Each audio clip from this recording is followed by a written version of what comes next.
Is your new poly partner actually an avoidant in non-monogamous sheep clothing? Just like narcissists can be really good at using therapy speak to emotionally manipulate their partners, avoidants can manipulate non-monogamous dynamics to hide their commitment-averse behaviors. As someone who's been dating non-monogamously for almost a decade, in this video, I'm gonna share the top 5 often overlooked red flags that I've discovered. And you definitely wanna watch until the end. The last tip is the sneakiest and most unexpected, and even took me a while to see. Hi, I'm Iseman. I'm an open relationship coach, and this channel shares all the lessons that I've learned the hard way so you don't have to. Whether you're monogamous or non-monogamous, single in dating or partnered in dating, you're probably familiar with the concept of red flags. If you're like me, sometimes we don't notice them until it's too late. One of the trickiest things about dating as a non-monogamous person in a mononormative world is that some people will try to disguise their avoidant attachment style as non-monogamy. This doesn't mean that all non-monogamous people are avoidant or that being polyamorous means you're afraid of commitment. What it does mean is that the red flags that you're used to seeing in monogamous dating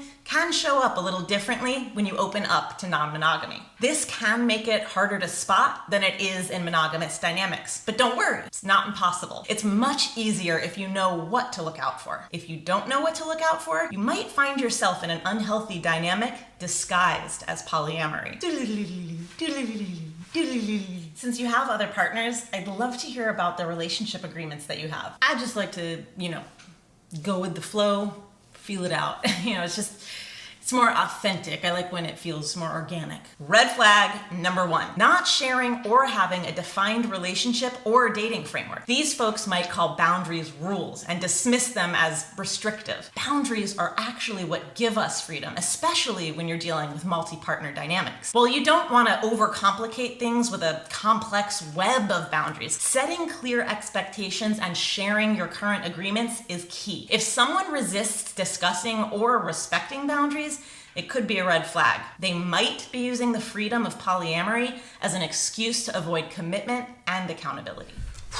We said 3 p.m., right? It's chill, no stress. It's 3:45. Oh my God, you sound like my ex. And you said you don't talk to any of them anymore? Oh my God, no, they're all so toxic. Red flag number 2, watch out for a lack of accountability. If they consistently fail to follow through on agreements or commitments, or if they refuse to take responsibility for their own actions, it could indicate an avoidance of genuine connection and responsibility. This can show up in how they talk about others, especially their previous partners. Like if it's always the other person's fault and they can't even acknowledge how they contributed to the situation, or maybe even say what they learned. Not having an awareness of nor clearly communicating the amount of time and energy that they have available for your relationship could also show a lack of time management and care for the impact that they have on others. I'd love to know more about your relationship history and your dating style. I'm polyamorous, not a phone book.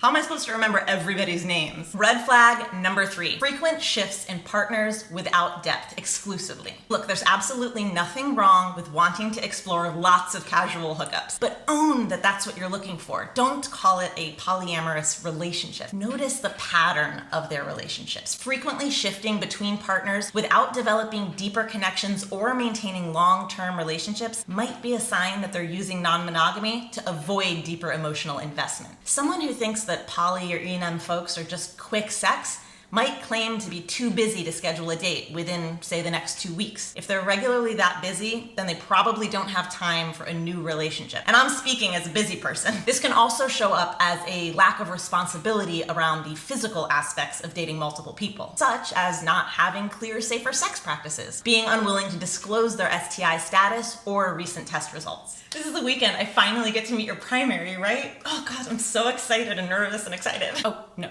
Did I mess up the date? Is it next weekend? No, that weekend doesn't exist. Red flag number 4, not being willing to introduce you to friends or other partners. Observe their openness about your relationship. If they're unwilling to introduce you to their friends or their other partners, it could indicate they're keeping their relationships compartmentalized to avoid deeper integration and commitment. Polyamory typically involves a high degree of openness and honesty with all partners involved. All parties affected by a decision will often be involved through transparent communication and calendar coordination. Do you have a moment to do a quick check-in? There's something I'd really like to share. I'm really enjoying doing nothing right now. Can this wait? Sure, when's best for you?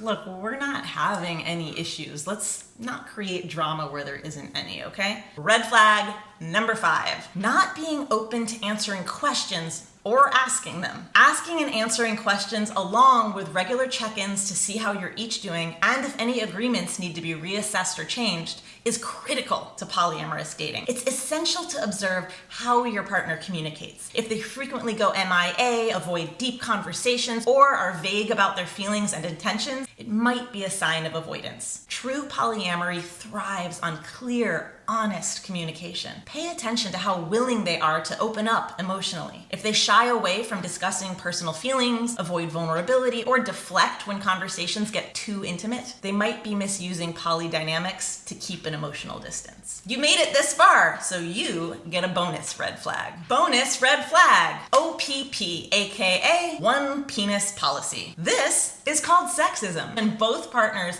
in a heterosexual couple play with other women, but the woman is not allowed to sleep with other men. While it's not necessarily a sign of someone who's avoidant, it is an example of something that gets lumped in with polyamorous practices while being the opposite of what consensual non-monogamy is all about. I would highly recommend not getting pulled into a dynamic like this, as it's often used to mask deep insecurities and almost always guarantees plenty of drama. Whether you know OPP as other people's property or how it's known in the poly world, one penis policy, it's sexist. A relationship without equity isn't partnership.